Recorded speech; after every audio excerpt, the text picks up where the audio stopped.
Eu queria dar boa noite a você. Boa noite. E agora a graça e a paz do Senhor Jesus. Amém.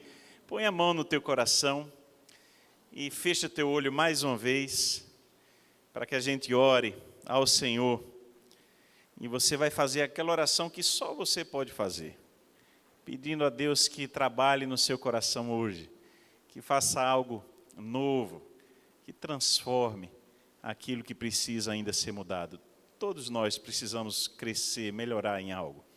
Que o Espírito Santo nos guie nessa noite a isso. Fecha teu olho, vamos orar. Senhor, muito obrigado, Deus, pelo privilégio de estarmos hoje aqui, para a honra e glória do teu nome, Jesus.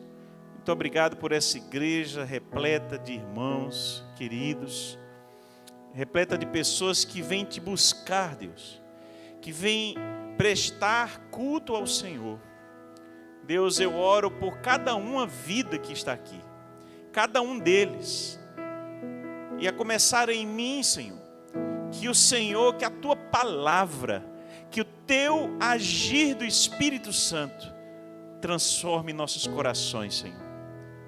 Sabemos o quanto somos falhos ainda, o quanto ainda podemos crescer. E Deus, queremos ser reeducados pelo Senhor. Queremos ser, Deus, reconstruídos. Queremos ser, Deus, regenerados dia após dia.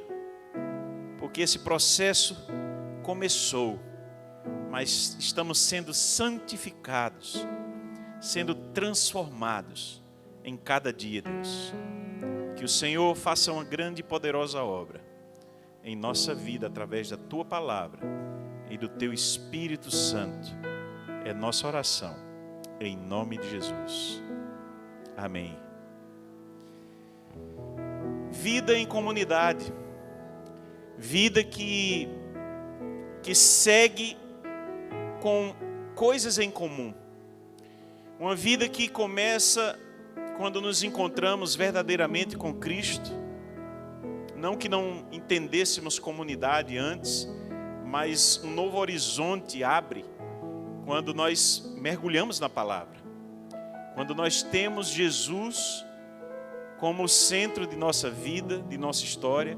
Quando passamos a estudar a história da igreja e ver como os irmãos viviam.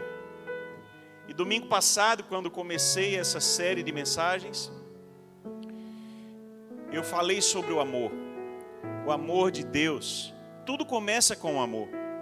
Tudo começa porque o amor é o resumo da lei. E Jesus é o amor encarnado. O Pai é amor. O Pai que se revela no Filho. Colossenses diz que Ele é a imagem do Deus invisível. E o amor que abre porteiras, o amor que abre caminhos, o amor que pavimenta as nossas distâncias para que a gente caminhe em direção ao outro. É o amor o começo de tudo. E é nessa perspectiva que eu quero trazer essa atmosfera de amor. Você tem vivido o amor de Deus? Você tem vivido o amor com o Senhor e com o próximo? Porque isso é o resumo da lei. Isso é a nossa intencionalidade. Vida em comunidade. Hoje eu quero trazer um texto tão conhecido de nós, cada um de nós. Tão conhecido, mas que queira Deus que hoje o Espírito Santo dê um toque, lembrete, que Ele de algum modo conduza você a uma perspectiva interessante hoje nesse texto. Amém, queridos? Você pode ler comigo, acompanhando na tela, ou abrir sua Bíblia no seu aplicativo, Bíblia física. Vamos ler Atos capítulo 2, dos versos 42 a 47. Diz assim a palavra do Senhor: E perseveravam na doutrina dos apóstolos e na comunhão, no partir do pão e nas orações. Em cada alma havia temor, e muitos prodígios e sinais eram feitos por meio dos apóstolos. todos os que criam estavam juntos e tinham tudo em comum. Preste atenção, tinham o quê? Tudo em comum. Vendiam as suas propriedades e bens, distribuindo o produto entre todos. Você pode repetir, entre todos. À medida que alguém tinha necessidade. E diariamente perseveravam, unânimes no templo. Partiam pão de casa em casa. E tomavam as suas refeições com alegria e singeleza de coração. Louvando a Deus e contando com a simpatia de todo o povo. Enquanto isso, o Senhor lhes acrescentava dia a dia os que iam sendo salvos. Amém. Glória a Deus. Hoje eu quero vos falar sobre comunhão, ação de perseverança. Você pode repetir comigo? 1, 2, 3. Comunhão, ação de perseverança. Pode dizer mais forte, mais bonito. 1, 2, 3. Comunhão, ação de perseverança. Aleluia. Eu não sei se você gosta de filmes, e há um filme muito interessante, ficção. Nem todo mundo gosta desse estilo, né, de filme. E o filme se chama Jumper. É esse daí. O filme já tem alguns anos. E esse filme, ele tem uma narrativa que a pessoa principal lá, o protagonista, David Rice, ele descobre ser um jumper.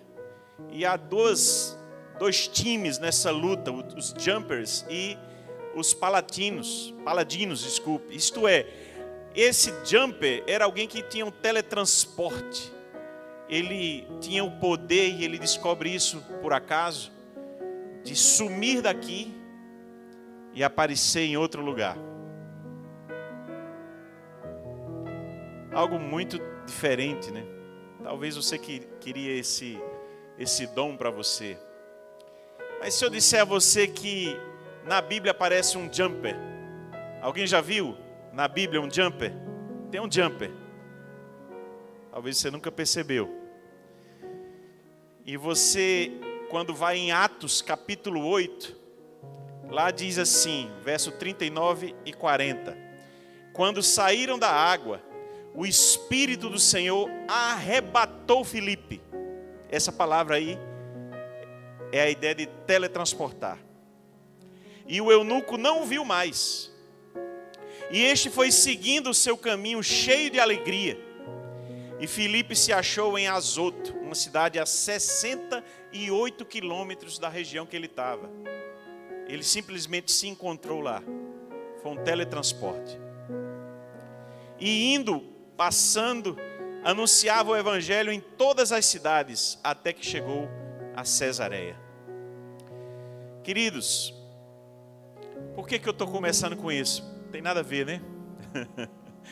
Mas eu queria que você pensasse comigo. Filipe foi alguém que estava na igreja primitiva. Essa igreja que vivenciou todas as coisas que lemos. E Filipe, partindo de uma igreja que orava, de uma igreja que tinha o ensino bíblico, de uma igreja que vendia suas propriedades e compartilhava uns com os outros, uma igreja que era companheira uma pessoa da outra, uma igreja que se importava com o outro, uma igreja que era mais que uma família, mais que uma igreja, uma família. E aí pense comigo, se ao invés de Azoto, a cidade que ele apareceu, se por um erro Filipe fosse arrebatado de lá, da presença do eunuco, e aparecesse aqui agora, na Igreja Batista da Orla, e começasse a conviver conosco, e começasse a vivenciar a vida com Marcão, a vida com as pessoas que estão aqui, pastor Carlos, pastor Mário, começasse a conviver com Paulo, Luci, meu Deus. Hoje a gente vai falar sobre Paulo e Luci, mas no final, deixar para o final, para não chorar agora. Começasse a conviver com Kleber e Norma, Luiz, Marineuza, começasse a conviver conosco, o que é que ele iria dizer? Será que Filipe, ao comparar a realidade da igreja primitiva, o amor, a comunhão, o partir do pão, o diariamente se encontrar, o estar na perspectiva de amor genuíno, de amor onde o que é meu já não é meu, o que é meu é nosso. O que Filipe ia encontrar? Eu tenho a impressão que Filipe poderia encontrar flashes da igreja primitiva em nós, mas que essa comparação a gente sai perdendo, e feio. Como precisamos crescer, irmãos. E essa igreja nos ensina tanto, essa realidade nos ensina tanto. A palavra que aparece lá, que eles viviam comunhão, é koinonia, que é compartilhado em comum, a base da amizade na comunidade. Essa é a tradução do Bible Hub. E o conceito no mundo sobre comunidade, ele permeia qualquer outra coisa, mas é muito longe. Alguém já disse que viver a realidade comum é ter churrasco, futebol, assistir junto futebol, tocar um violão. Onde tem churrasco, futebol e violão, tem comunhão. Você pode ter ouvido algo parecido com isso. Será? O que nos diferencia de um grupo de pessoas que jogam futebol na sexta-feira à tarde e de lá saem para um churrasco para tomar cerveja? Será a cerveja a diferença? O que nos diferencia de uma associação? Hoje almocei num, meu Deus, é um centro, um CTG, como é que chama? Tradição gaúcha. Tem muita gente lá que tem a tradição de ali mesmo. É uma comunidade também. O que nos diferencia enquanto igreja de um local, que comida boa, mas o que nos diferencia? O que nos diferencia de um clube, de uma gangue? Relações fraternas de algum modo. O que nos diferencia de qualquer outra instituição que preza de fato por um convívio, um bom convívio e trocas. Será que somos iguais? Eu contei aqui a experiência do Francis Chan semana passada, onde ele ficou surpreso porque um membro de uma gangue da cidade, um homem muito violento, um homem muito perigoso, havia se convertido e foi para a igreja dele. Foi uma festa, se batizou, como hoje tivemos uma grande festa, com 5 novos batizados e outros tantos irmãos que daqui a pouco os irmãos vão conhecê-los, que vieram por aclamação à igreja. E depois de um tempo, ele já não mais frequentava a igreja, esse filho dessa gangue. E o Francis Chan encontrou na rua depois de um tempo e disse: o que foi que houve, querido? Eu nunca mais lhe encontrei na igreja. Ele disse: pastor, eu entendi errado. Eu acho que eu entendi errado. Porque quando eu comecei a ver o amor de Deus, a igreja primitiva, estudar a igreja, no livro de Atos, quando eu comecei a estudar a palavra, eu fui vendo que o amor era a base dos relacionamentos, que viver em comunidade era se doar para o outro, e eu não encontrei isso na igreja. E o Francis Chan fica sem saber o que dizer. Será que temos falhado, irmãos? O quanto nós temos falhado em viver de verdade o amor ao próximo, o amor a quem está do nosso lado. Às vezes a gente não conhece nem a pessoa que está do lado. Como temos vivido igreja. Algumas pessoas que estão em casa, e eu entendo até, mas um dia vai ter que sair, porque igreja não se vive sozinho. O conceito de igreja é comunidade. O conceito de igreja é estar junto um do outro, sendo essa vida de amor um ao outro. O conceito de igreja tem a ver com eu me doar, eu me harmonizar com o meu irmão, mesmo eu falho e o meu irmão falho. É exercer o perdão, é exercer aquilo que precisamos fazer e nos lembrar, porque um dia falhamos e outro dia perdoamos a falha do irmão. Como viver isso se eu fico em casa? Como viver isso se eu não quero mais me relacionar com as pessoas?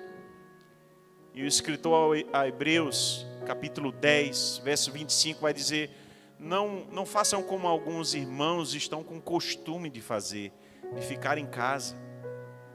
Hebreus teve esse cuidado de dizer: olha, não faça isso não, porque nós precisamos viver o amor. Congreguem, é a palavra que está lá em Hebreus 10.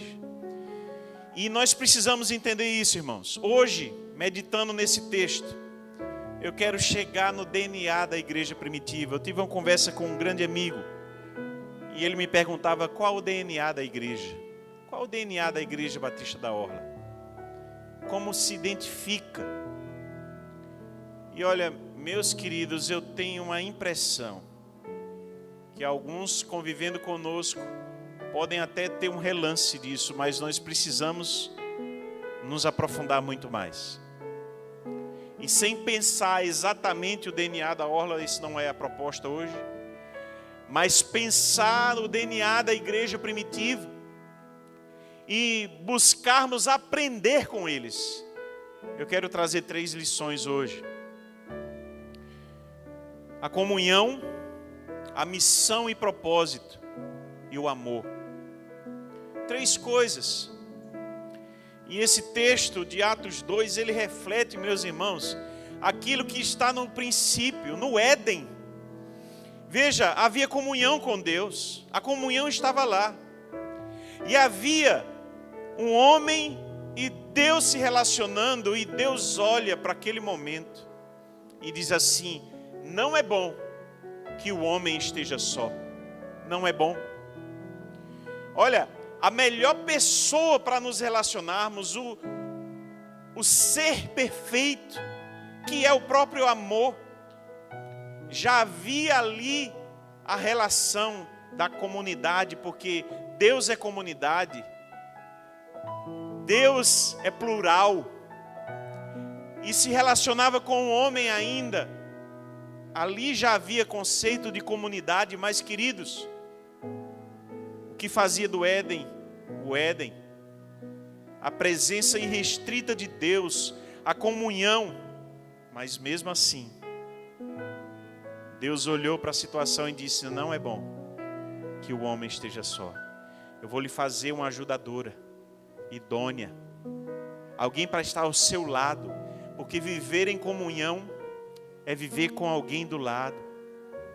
Se fala em discipulado, por exemplo, e como pensar em discipulado se eu não me relaciono com as pessoas profundamente, se eu não divido a minha vida com outro.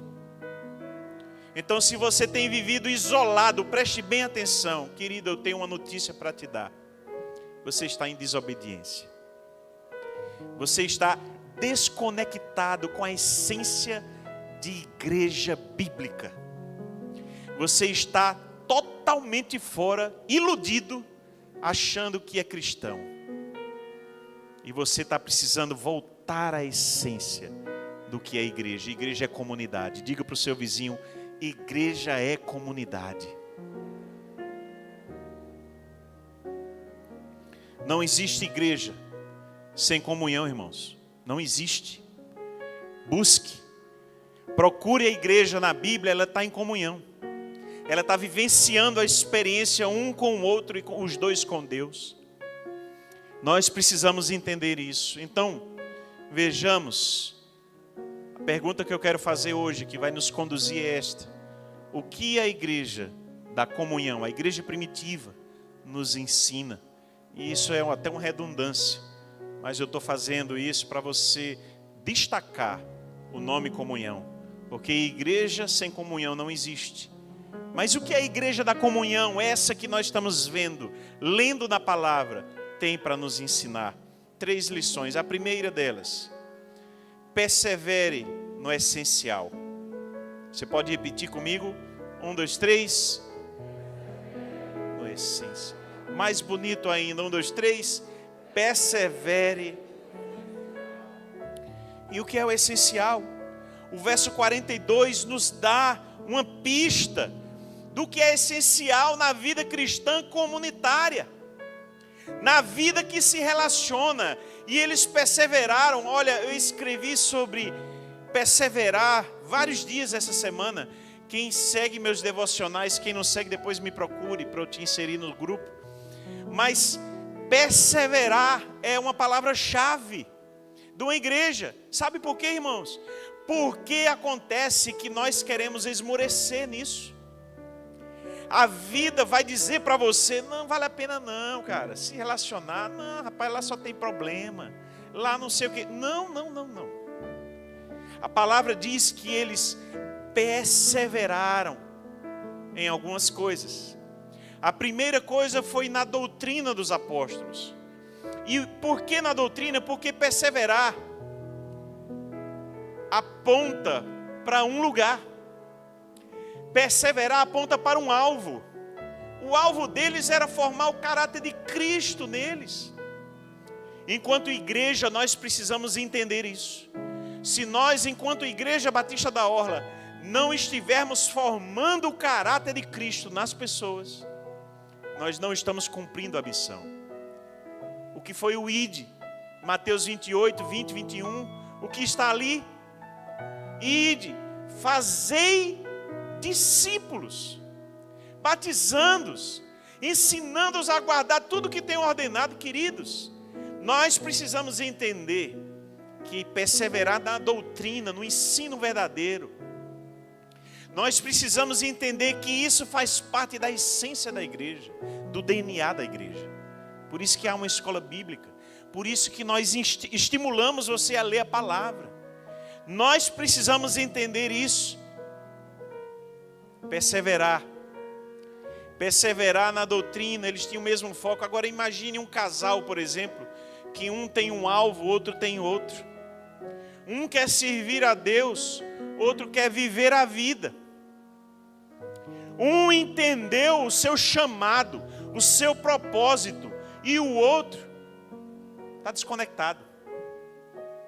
Ele acha até legal, ou ela acha até legal, vir à igreja no domingo, faz parte, é bom, vamos lá. Mas servir a Deus, arregaçar a manga, compartilhar a vida, assumir a vida com Deus como vida de propósito, que eu um dia vou me encontrar com o Senhor e vou ter algo para mostrar, não para me gloriar, para me alegrar e saber que fiz para o Senhor. Porque para Deus, nossas obras são trapos de imundície, meus irmãos. A gente não pode achar que há mérito nenhum nosso nas obras, mas uma coisa a gente sabe: a alegria. Porque quando servimos a Deus, nós nos alegramos. Quando estamos, conquistando coisas para o Senhor, isso é uma bênção. Quem tem essa experiência sabe do gozo, do prazer, que não há nada melhor do que você avançar no reino de Deus, servindo Deus, sabendo que Deus está operando através de vocês. Meus irmãos, isso é um privilégio. No dia que entendermos isso, no dia que entendermos, nós não vamos querer outra vida, a não ser servir a Deus. A gente perdendo vida por aí. E com isso, nós pensamos em perseverar nesse ensino. Um casal já descobriu isso, que precisa caminhar na direção do alvo. Imagina uma igreja. Imagina uma igreja onde há pessoas que entenderam isso, de buscar o Senhor, de caminhar na direção do alvo que é Cristo, de perseverar nesse ensino, sendo formado o caráter de Cristo. E outro que não tem nada a ver. A doutrina verdadeira une as pessoas. A doutrina verdadeira une a igreja, irmãos. Eles perseveravam na doutrina, perseveravam também na koinonia e no partir do pão. É a palavra que está lá, koinonia. Como alguns disseram já, está junto e misturado. E como o pastor Milton diz, está junto e ordenado. A comida atrai. Era o partir do pão. Alguns irmãos, alguns teólogos, dizem que isso é a representação da Santa Ceia. Porque é a representação do partir do pão. Os encontros que tinham memorial de Cristo. Mas quando a igreja se reúne, ela está cumprindo esse propósito também. E não é preciso você ser um glutão. Não é preciso você ser um apreciador muito grande de comidas especiais para poder você entender que a comida atrai as pessoas. Faz uma feijoada na tua casa e chama essa galera aí, para ver se vai ter gente. Às vezes os pais que têm os filhos já casados reclamam: meus filhos deixaram de me visitar. Mas você tem convidado eles para um jantar na sua casa? Você tem feito um almoço para a família toda reunir e já ainda está jogando a culpa para os seus filhos? Gente, encontrar pontos comuns. Comida é um ponto. Comida é um ponto importantíssimo. A igreja ali entendeu isso. Se reunia ao redor da mesa. Era um momento de intimidade. Era um momento onde você fazia um carinho para o outro. Você pode fazer isso. Nessa pandemia, eu arregacei mais as mangas e cozinhei bastante lá em casa. E era interessante porque ia chegando a hora do almoço. Tem uma pessoa lá em casa que é bem curiosinha, ia assim perto das panelas para olhar, sabe o que era? A comida. A pessoa já vai chegando ali, opa, o que é que vai ter hoje aí e tal? Comida. Você preparar, isso é até demonstração de amor. Eles partiam o pão, meus irmãos, mas havia intencionalidade naquilo. Não era comer por comer, era estar em intimidade um com o outro, era ter relacionamento. Você tem usado essa estratégia, esse instrumento, ou está deixando a vida passar? Perseveravam no partir do pão. Usa isso. É preciso esforço, irmãos. As nossas ações não podem ser não intencionais. Nós precisamos ser intencionais para promover o reino de Deus, para fazer o exercitar do amor de Deus. O quanto nós precisamos entender isso. E eles perseveravam, o verso 42 ainda diz, nas orações. Falei hoje pela manhã sobre como Jesus foi a inspiração para os discípulos. É bem verdade que eles tiveram que aprender a orar. E Jesus ensinava muito mais do que a parábola que ele falou em Lucas, sobre não esmorecer na oração, sobre insistir pedindo, mas muito mais do que isso, Jesus na sua vida, em todos os momentos, associava a oração, e ele que tinha comunhão perfeita com o Pai. Jesus nos ensinou a orar. E se você vai lendo sobre a igreja, você vê praticamente em todos os capítulos a palavra oração ou orações vai aparecer, às vezes mais de uma vez. Era uma igreja que entendeu o poder da oração. Uma igreja que sabe que precisa orar.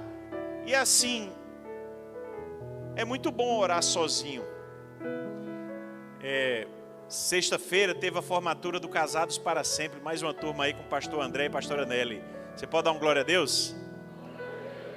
E foi uma bênção. Interessante que uma das lições... Pode contar isso, não pode, pastor? Uma das lições do Casados para Sempre é orar juntos. É oração, é estar junto orando, um casal. Para pensar um pouquinho aí. Qual foi a última vez que você, enquanto casal, orou junto? Faz tanta coisa junto, né? Será que o momento da refeição, por exemplo, para você orar com seus filhos? Orar, meu irmão. Orar, às vezes a gente esquece mesmo. Eu me incluo nisso. Mas a gente precisa estimular isso. A gente precisa viver a oração. Nós precisamos nos relacionar com Deus. Isso não é religião, não. É relacionamento. E mais do que só eu e Deus, naquele meu tempo devocional, que esse aí ninguém pode abrir mão.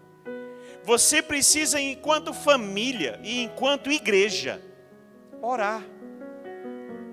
Perseverar nas orações, está no plural. Orações em todos os tempos. Todo dia, o dia todo, o tempo todo. Não cansar de orar. E eles perseveravam na oração. Então persevere, meus irmãos, persevere em quê? No essencial. O que é que eu falei de essencial? Doutrina, o ensino da palavra. Segundo, o partir do pão, a intimidade de você se relacionar com sua família e com a sua igreja. Não perca isso. E terceiro, perseverar nas orações. Amém? Amém, perseverem.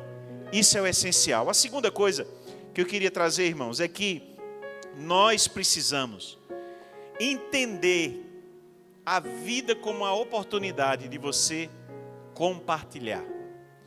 Compartilhar de você. Sabe, quando eu vejo uma igreja que vendia os seus bens para dar para o outro que necessitava, eu fico constrangido. Eu não sei você. Tá bom que eu não tenho terreno, eu não tenho nada para vender. Mas se eu tivesse uma propriedade em algum lugar, eu confesso aos irmãos, eu teria dificuldade de vender a propriedade para dar para os irmãos. Levanta, não, vou dizer para você levantar não. Deixa só eu passar de pecador aqui. Meus irmãos, que coisa que está longe da gente, né? Está longe, está longe. Hoje o cara mata para poder comprar a casa própria. O cara esfola o outro. O cara faz, briga com a família. O cara faz de tudo para poder ter o imóvel, para poder ter um carro. Sabe? É o sonho de consumo da vida da pessoa. Eu quero ter uma Mercedes. Eu quero ter uma Ferrari. E o cara dá duro, briga com todo mundo no trabalho para fazer isso. Olha o processo contrário. Como a gente está longe. Meus irmãos, você é envergonhado também assim como eu. Eu fico envergonhado nessa hora. Eles vendiam o que tinham. Vendiam o que tinham, isso nos humilha. Vendiam o que tinham para dar para aquele que estava necessitado. Tudo bem. A palavra necessitado, e eu fui ver, é interessante essa palavra. A palavra que aparece lá é krieia. E o filósofo Sófocles usou essa palavra como o básico da vida. Grego. Coisas que precisávamos para o sustento da jornada. É a mesma palavra que aparece em Atos 28:10. Como suprimento que eles colocavam no barco para a viagem. Então, a necessidade era a necessidade básica mesmo. Era comida. Era o que vestir, uma capa para se proteger. Era a necessidade. Então você entende, eles vendiam uma propriedade, uma casa, um terreno, alguma coisa, para dar e distribuir para os irmãos que estavam passando fome. Aí alguém pode dizer assim, pastor, mas isso não deu muito certo não, que depois eles pararam, né? Porque eles pensavam só que Jesus já ia voltar ali naquela geração. Meus irmãos, mas deixa eu dizer uma coisa, ainda assim eles venderam. Eu estou querendo frisar o importante disso. Eles venderam. Poderia ser que tivesse uma postura de dizer, não, é meu, vou viver. Fazer uma vaquinha aqui, come aí qualquer coisa. Meus irmãos, como a gente está distante. Mas há esperança. Hoje também tive uma notícia boa, aqui da igreja, irmãos. Tem um casal, não vou dizer o nome não. Um casal que viu o outro morando bem distante daqui. Esse outro que está morando distante está sem carro no momento. E a gente estava junto lá. Aí eu soube que esse casal emprestou o próprio carro para que eles fossem em casa, tomar banho, tal, e voltar. Isso é uma bênção? Alguns sabem, né? Estão sorrindo, né? O carro é comum. Oi? Alguém entendeu? Alguém entendeu que pode viver comunidade emprestando seu carro? Alguém entendeu que pode emprestar um instrumento musical? Alguém entendeu que pode compartilhar, se doar, meus irmãos, compartilhar o que é seu, compartilhar de você. Isso é viver comunidade. Às vezes eu fico pensando, meu Deus, será que a gente está longe? Quando eu vejo esses sinais na igreja, e na igreja da Orla, fico feliz, irmãos. Alguém entendeu o compartilhar a vida. Será que eu e você também temos entendido isso? De não se importar, a gente se apega demais. A gente tem, sabe, ainda uma visão muito materialista. É ganhar, ganhar, ganhar, juntar, porque, não sei, né, o futuro, né? Meu irmão, você pode morrer amanhã, o que é que você vai guardar? Para quem? Para o teu filho. E se ele morrer também, um acidente com você? Nós precisamos confiar mais em Deus. Nós precisamos nos desapegar mais. Nós precisamos fazer o reino de Deus avançar, amar as pessoas, compartilhar unidade, comunhão, viver o evangelho plenamente, irmãos. Precisamos caminhar nessa direção. Isso é parte do caráter de Cristo em nós, isso é amor. Precisa pegar fogo o seu coração. O seu coração precisa estar explodindo de amor, porque quem faz isso é quem ama. Nós precisamos entender isso. Viver comunidade é entender o em comum. A palavra lá é koinos. É a ideia de compartilhar que uma coisa não é sua, é de todos. Ou seja, a sua casa não é sua. Eu já compartilhei aqui, né, que já cheguei lá em casa de noite e estava lá um monte de gente, uma reunião de jovens lá em casa. Eu digo, oi, entrei na casa certa? Opa, não é minha casa mesmo. Nem combinaram mais comigo, porque sabe que a casa é para todo mundo mesmo. Nós precisamos entender isso. O que é seu não é seu, é nosso. Comece aos poucos. Vai soltando um pouco, você vai ver que não arranca pedaço não.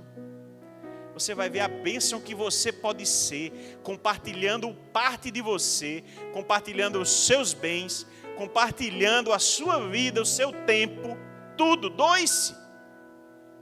Viva o amor. Viva. Não arranca pedaço, lhe garanto.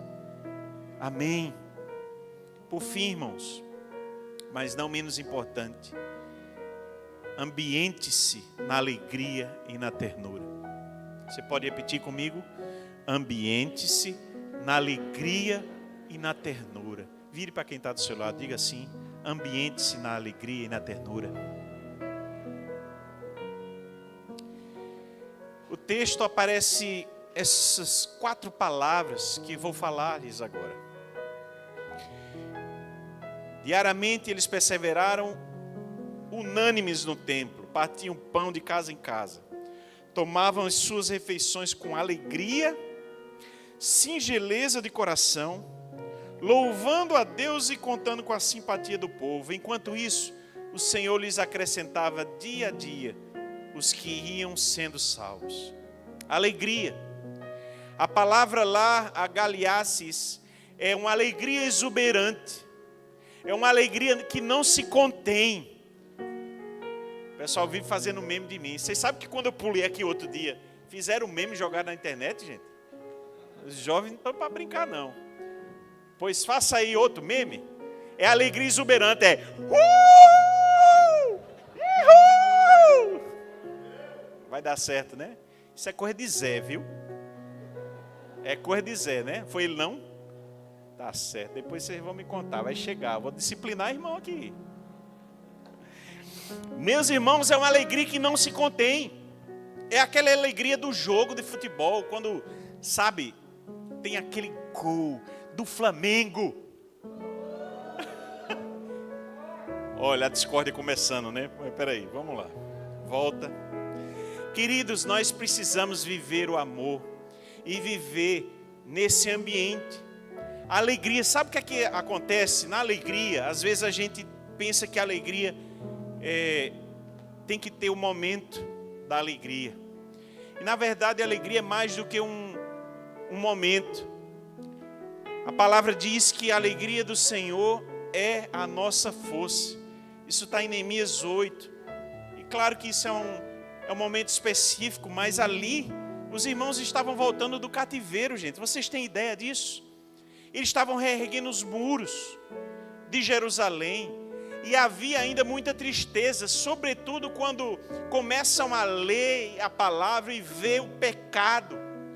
E eles são acometidos de uma tristeza, um arrependimento pelo pecado. E aí vem essa palavra, sabe? Você precisa entender que você se consagrando, esse dia é dia consagrado ao Senhor. E a alegria do Senhor é a nossa força. Não fique triste não. Se alegre, porque Deus lhe alcançou e está fazendo uma obra na sua vida. Isso é motivo de alegria. Aleluia! Nós precisamos entender isso. E essa reconstrução daqueles muros significa também a reconstrução de uma nação. É a reconstrução das famílias. É a reconstrução de uma igreja. É a reconstrução das nossas vidas, irmãos. Nós precisamos nos alegrar com isso. Nos entristecer pelo pecado, mas lembrar que Deus está trabalhando em nós. E essa alegria era uma marca da igreja primitiva. A igreja da comunhão. Alegria exuberante. Meus irmãos, quantas vezes a gente fica triste por tão pouco? Tão pouco. Há pessoas que estão passando dificuldade, eu entendo. Mas há dificuldades maiores. A sua não vai ser nem a menor nem a maior. Sempre vai ter alguém sofrendo mais que você. Sempre vai ter alguém que o seu sofrimento também é maior. Então perceba a outra palavra, além da alegria, que é essa atmosfera de você não viver pelo que você sente, mas você passar a sentir pelo que você crê, uma alegria. A outra palavra é lisura de coração. Afelotes, essa palavra é interessante. E eu demorei um pouco para entender, fui pesquisar mais, porque essa palavra tem a ver com sem pedra, e ser liso. E é como um caminho que você não tem nada para tropeçar. Como é que o coração pode ser nesse sentido? Liso. E é essa ideia, essa tradução que as versões procuram tentar. A gente tem essa dificuldade, né, irmãos? De botar no português alguma linguagem que é de lá, de 2000 anos atrás, mais ou menos. No grego, koine, trazer para o dia de hoje. Mas vê se você entende. É a lisura, é você ter o coração como um caminho que você não tem uma pedrinha para tropeçar. É como se a gente, quando olhasse para o irmão, a gente pensasse assim: é fulano? Não. Vou trabalhar com ele nada. Com ele? Não. Pastor, o senhor está pensando, esse irmão é problemático, é difícil. Aí você tem uma pedra no caminho. Entre você e o irmão, tem uma pedra no caminho. É gente que não consegue perdoar. É gente que tem dificuldade de ter um caminho pavimentado entre um e outro. Você entende o que eu estou dizendo? Quem está entendendo? Diga amém. Amém. Nosso coração, transformado por Deus, precisa ter um caminho pavimentado até o irmão, sem pedra de tropeço, sem um coração duro que não quer se relacionar com o irmão. Quem é você? Quem sou eu para dizer que o irmão é problemático? Olha no espelho, rapaz. Olha no espelho. Pastor Neto, olha no espelho. Tu tem problema também, rapaz. Ou você é perfeito, ou você é igual a Jesus. Meus irmãos, nós somos uma comunidade de imperfeitos. Uma comunidade que ninguém aqui pode se achar melhor do que o outro. Quem se achar já está condenado, já está abaixo. Já esqueceu que você é pecador, falho. Então não se coloque no direito de dizer, com fulano eu não trabalho.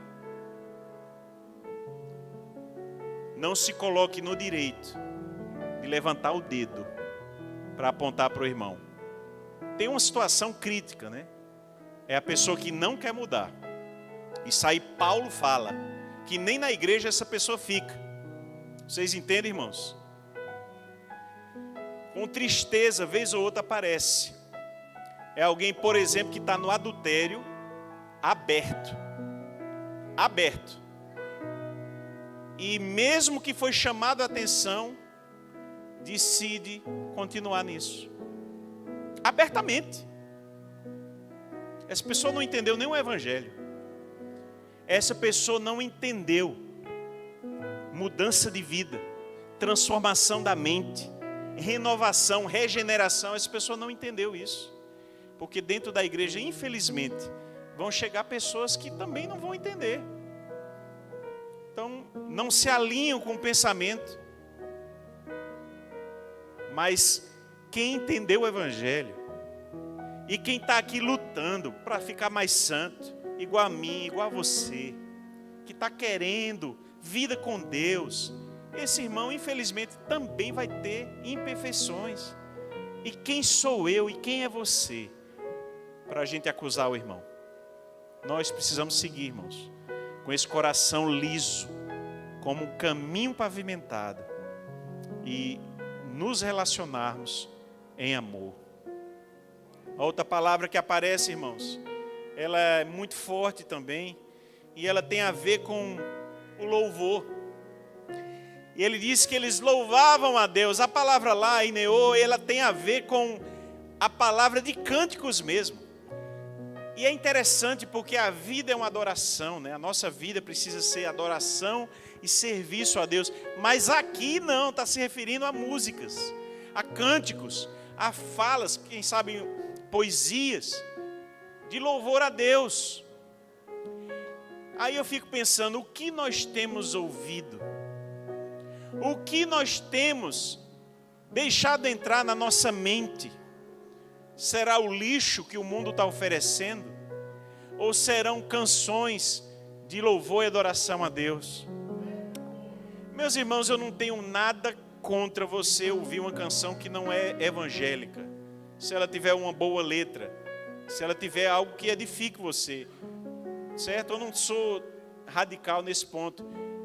Mas eu fico pensando, será que a gente não está perdendo tempo? Que seria um tempo de louvor e adoração a Deus, como a igreja dos irmãos aqui.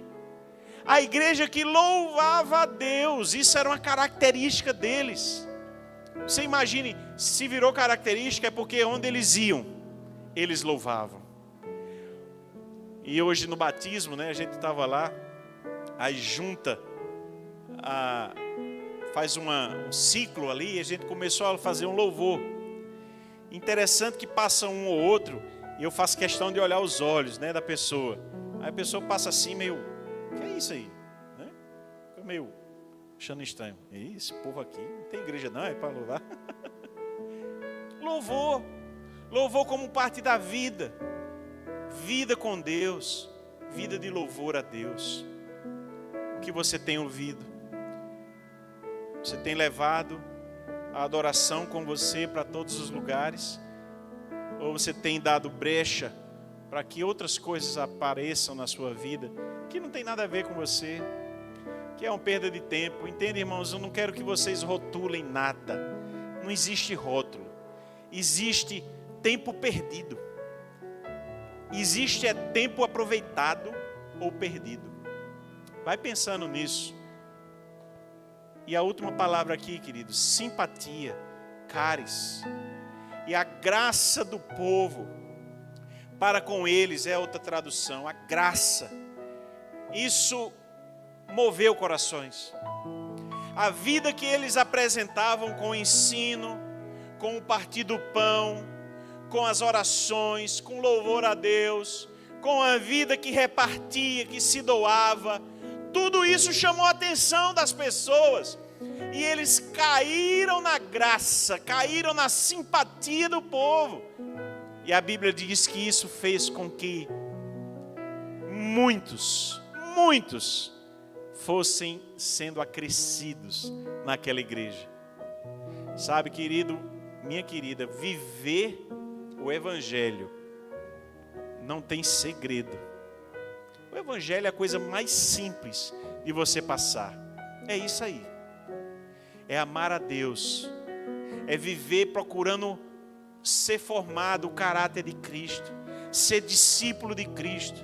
É viver o amor com o outro. É estar disponível para se doar. É você viver uma vida que vale a pena. Não viver para si mesmo, embora cuide de você também, mas viver uma vida compartilhada. E isso vai atrair pessoas. Isso as pessoas vão chegar junto de você e dizer, sem você precisar dizer nada antes disso, e dizer, o que é que há com você? Você tem algo diferente. Tem algo na sua vida que me comove. Não sei, eu sinto algo quando eu olho para você. Eu quero conversar com você. E aí vai chegar a pergunta, qual é a tua igreja? Queira Deus que você diga, é a Igreja Batista da Orla.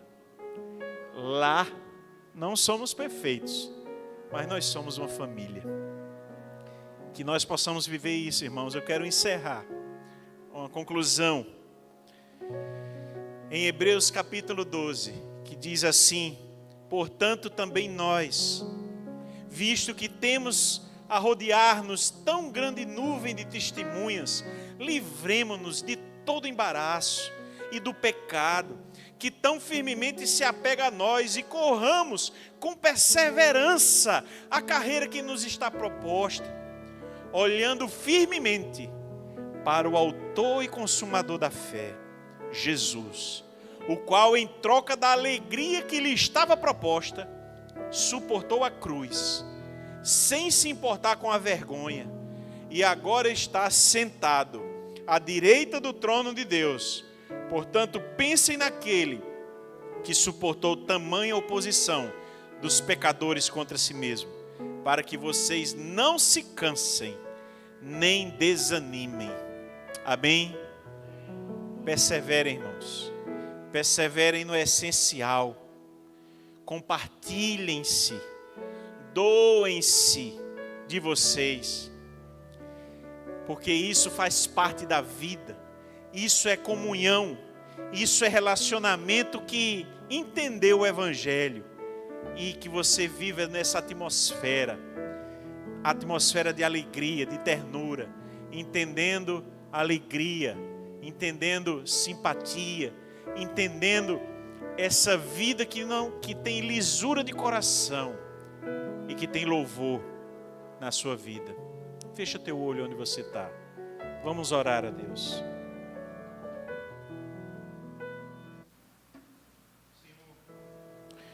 Senhor, em tua presença estamos, porque sabemos que a vida só vale a pena ser vivida na tua presença. Que não há nada melhor, Deus, do que ser amigo do Senhor, do que viver essa vida compartilhada. Que o Senhor nos dê a graça, Deus, de sermos uma igreja que, apesar das falhas, mas procura verdadeiramente, Senhor, viver o teu evangelho.